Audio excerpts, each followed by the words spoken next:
1895 সালের এক শীতের সন্ধ্যা লন্ডনের এসডি জর্জাস রোড পিলমিকোর এক বাড়িতে একটি ড্রয়িং রুমে বসেছে ছোট্ট সভা। ঘরে কিছু ভদ্রলোক এবং কিছু ভদ্রমহিলা এবং তার সাথে কিছু ছাত্রছাত্রীরা সবাই আগ্রহ নিয়ে অপেক্ষা করছে ভারতবর্ষ থেকে আসা সেই মহান সন্ন্যাসীর কথা শোনার জন্য। তিনি হলেন স্বামী বিবেকানন্দ।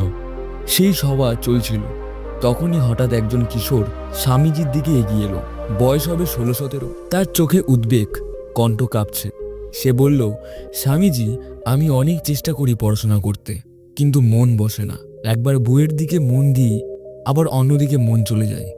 আমি একটি কাজ শুরু করি, কিন্তু কোনো কাজই সম্পূর্ণ করতে পারি না। আমার বন্ধুরা এগিয়ে যাচ্ছে, আমি পিছিয়ে পড়ছি। আমি কি কোনোদিন সফল হতে পারবো? ঘরে এক মুহূর্তের নিস্তব্ধতা নেমে এলো। সবার দৃষ্টি ঘুরে গেল স্বামী বিবেকানন্দর দিকে। স্বামীজি হাসলেন, শান্ত কণ্ঠে বললেন, পৃথিবীর সবচেয়ে বড় শক্তি কি জানো? সেটা হলো মনোযোগ। তুমি কি কখনো সূর্যের আলো দেখেছ? সূর্যের আলো যখন চারিদিকে ছড়িয়ে থাকে তখন শুধু আলো দেয়, একটু উষ্ণতা দেয়। কিন্তু যখন সেই আলো একটি লেন্সের মাধ্যমে এক জায়গায় কেন্দ্রীভূত হয় তখন তা কাগজকেও জ্বালিয়ে দেয়, এমনকি অনেক কিছুই জ্বালিয়ে দিতে পারে। তেমনি মানুষের মন যখন তা ছড়িয়ে থাকে তখন দুর্বল, কিন্তু যখন সেই মন একটি কাজে একাগ্র হয় তখন মানুষ অসম্ভবকেও সম্ভব করে ফেলতে পারে। স্বামীজি বললেন, শোনো, আমি তোমাকে একটি গল্প বলি। একজন কৃষক ছিল যে তার জমিতে কুয়ো খুঁড়তে চাইল। সে প্রথমে এক জায়গায় খুঁড়ল 5 হাত, কিন্তু জল পেল না। তখন সে ভাবলো, এখানে জল নেই, অন্য জায়গায় চেষ্টা করি। পরের দিন সে আর এক জায়গায় খুঁড়ল 6 হাত, সেখানেও জল পেল না। আবার সে অন্য জায়গায় গেল, সেখানে খুঁড়ল 8 হাত, আবার ছেড়ে দিল। এভাবে সে 10 জায়গায় খুঁড়ল, কিন্তু কোথাও জল পেল না। এখন ভেবে দেখো, যদি সে এক জায়গায় দাঁড়িয়ে খুঁড়তো আর ধৈর্য ধরে খুঁড়তে থাকতো, তবে একসময় অবশ্যই সেই কুয়ো থেকে জল বেরিয়ে আসতো। এইভাবেই জীবনে কাজ করতে হয়। তুমি যদি বারবার কাজ বদলাও, আজ একটা শুরু করলে, কাল সেটা, পরশু আবার একটা, তাহলে কখনোই কোনো কাজে সাফল্য পাবে না। কিন্তু যদি এক জায়গায় মনোযোগ দিয়ে লেগে থাকো, তাহলে একদিন সাফল্য তোমার হাতের মুঠোয় আসবেই। স্বামীজি সেই ছেলেটিকে আবার একটি ঘটনা বললেন। স্বামীজি বললেন, আবার ধরো একটি নদীর কথা। যখন নদীর জল সমানভাবে ছড়িয়ে থাকে তখন তা শান্ত, স্থির, কোনো শক্তি নেই। কিন্তু যখন সেই জলকে বাদ দিয়ে একদিকে প্রবাহিত করা হয় তখন সেই জল বিদ্যুৎ তৈরি করে। সেই বিদ্যুৎ কারখানা চালায়, জাহাজ চালায়, শহর আলোকিত করে। তেমনি মানুষের মন যখন সেটা ছড়িয়ে থাকে তখন তার কোনো শক্তি থাকে না। কিন্তু যখন সেই মন একদিকে প্রভাবিত হয়, একটি কাজে একাগ্র হয়, তখনই সেই মন পাহাড়কেও ভেঙে ফেলতে পারে, অন্ধকারকেও আলোতে ভরিয়ে দিতে পারে। এখন আমি তোমাদের নিজেদের দেশেরই একটি উদাহরণ দেব। একজন সাধারণ কাঠমিস্ত্রি ছিলেন, নাম ছিল হ্যারিসন।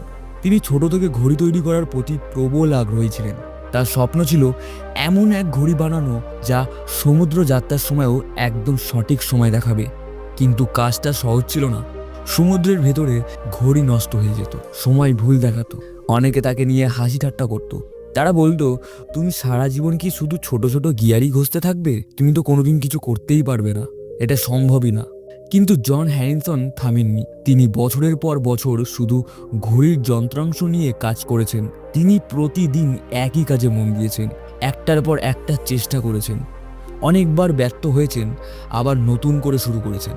শেষ পর্যন্ত তিনি তৈরি করলেন ম্যারিন ক্রোনোমিটার, এমন এক ঘড়ি যা সমুদ্র যাত্রার ইতিহাস পাল্টে দিল। আর কোনো জাহাজ পথ হারালো না, সমুদ্র যাত্রা নিরাপদ হলো, বাণিজ্য বেড়ে গেল, সভ্যতা এগিয়ে গেল। আজ ইতিহাসে তার নাম স্বনাক্ষরে লেখা আছে শুধু একটা কারণে, তিনি একটি কাজে সম্পূর্ণ মনোযোগ দিয়েছিলেন। স্বামীজির কথা শুনে কিশোরের চোখে জল এসে গেল।